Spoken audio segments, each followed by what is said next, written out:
విశాఖలో నిన్న జరిగిన మ్యాచ్ లోపల పూర్తిగా ఇండియా బ్యాటింగ్లో చేతులెత్తేసింది. అద్భుతంగా ఆడే హార్దిక్ పాండ్యా కూడా నిన్న విఫలమైపోయినాడు. అలాగే టీమ్ సెలెక్షన్ కూడా నాకు ఆశ్చర్యం అనిపించింది. 2 డౌన్ లోపల రింకు సింగ్ చాలా తడబడ్డాడు, అంత గొప్పగా ఆడలేదు. అవుట్ అవ్వడం కూడా ఒక చెత్త షాట్కి అవుట్ అయినాడు.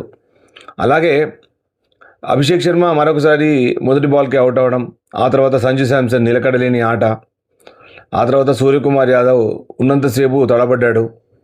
సో మరి గత 2 50ల తర్వాత మరొక పేలవమైన ఇన్నింగ్స్ సూర్యకుమార్ యాదవ్ నుంచి. ఆ తర్వాత ఇంకా బ్యాటింగ్ కర్వ్ అయిపోయింది. ఒక్క శివం దూబే అద్భుతంగా 8 సిక్సర్లు. ఇంకా కొంచెం సేపు ఉంటే మ్యాచ్ ఏమయ్యేదో అనుకున్నారు అందరూ. కానీ హర్షిత్ రాణా ఆడిన ఒక స్ట్రేట్ డ్రైవ్కి అటు హెన్రీ చేయి తగిలించడంతో రన్అట్ అయిపోయాడు. లేదంటే మ్యాచ్ ఒక రసవత్తరంగా ముగిసిపోయేదేమో అనుకున్నాం. ఆ తర్వాత శ్రేయస్ అయ్యర్ నిన్న తీసుకోకపోవడం ఎందుకు అనుకుంటే, అంటే శ్రేయస్ అయ్యర్ వరల్డ్ కప్ టీంలో లేడు.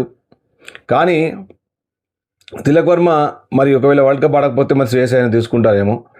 బట్ తిలక్ వర్మ ఫిట్ ఉన్నాడేమో, అందుకని శ్రేయస్ అయ్యర్ని వరల్డ్ కప్ అవసరం లేదనుకున్నారేమో, ప్రాక్టీస్ కూడా అవసరం లేదనుకున్నారేమో, శ్రేయస్ అయ్యర్ని ఆడించలేదు. అలాగే మరి రవి బిష్ణోయ్ కూడా అదే విధంగా వర్తించాలి, ఎందుకంటే రవి బిష్ణోయ్ కూడా వరల్డ్ కప్ టీంలో లేడు. సో కుల్దీప్ యాదవ్ ఉన్నాడు. సో మరి అట్లాంటప్పుడు రవి బిష్ణోయ్ని ఎందుకు ఆడిస్తున్నారో నాకు అర్థం కావట్లేదు. మొదటి మ్యాచ్లో అద్భుతంగా బౌలింగ్ చేసిన రవి బిష్ణోయ్ ఈ మ్యాచ్లో తేలిపోయినాడు. ఈ మ్యాచ్లో మరి బౌలింగ్ విషయానికి వస్తే హర్షదీప్ సింగ్, బుమ్రా అలాగే కుల్దీప్ యాదవ్ ఓ మోస్తరుగా బౌలింగ్ చేశారు. ముఖ్యంగా హర్షదీప్ సింగ్ అందరికంటే బెటర్గా బౌలింగ్ చేశాడు.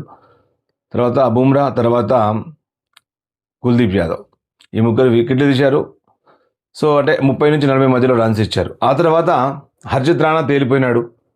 సో కంప్లీట్గా అసలు పూర్తి ఒక బౌలర్గా అతను ఏమాత్రం రాణించలేకపోయినాడు. బ్యాటింగ్లో కూడా 13 బాల్స్ లోపల 9 రన్స్ మాత్రమే చేసి, అలాగే కీలకమైన పరుగులు అవసరం ఉన్న టైం లోపల చేతులెత్తేసాడు. ఆ తర్వాత చూస్తే ఫీల్డింగ్ అంత గొప్పగా ఏమైతే లేదు. అలాగే మరొకసారి ఇషాన్ కిషన్ ఉంటే బాగుండేదేమో అనిపించింది. సో అభిషేక్ శర్మ మొదటి బాల్కి అవుట్ అవ్వడం, ఆ తర్వాత సంజు శాంసన్ పేలవమైన ఇన్నింగ్స్, నిలకడలేని ఆట.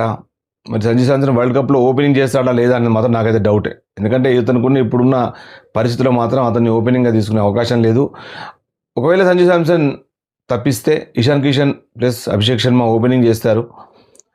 తర్వాత తిలక్ వర్మకు మంచి అవకాశం ఉంటుంది. ఒకవేళ తిలక్ వర్మ ఆడకపోతే శ్రేయస్ అయ్యర్ ఆడతాడు. ఇవి అప్డేట్స్. అలాగే ఇంకా పాకిస్తాన్ అండర్-19తో ఇండియా అండర్-19 మ్యాచ్ ఉంది. అది చాలా కీలకమైన మ్యాచ్. అది గెలిస్తే ఇండియా సెమీఫైనల్కి వెళ్తుంది అండర్-19లో.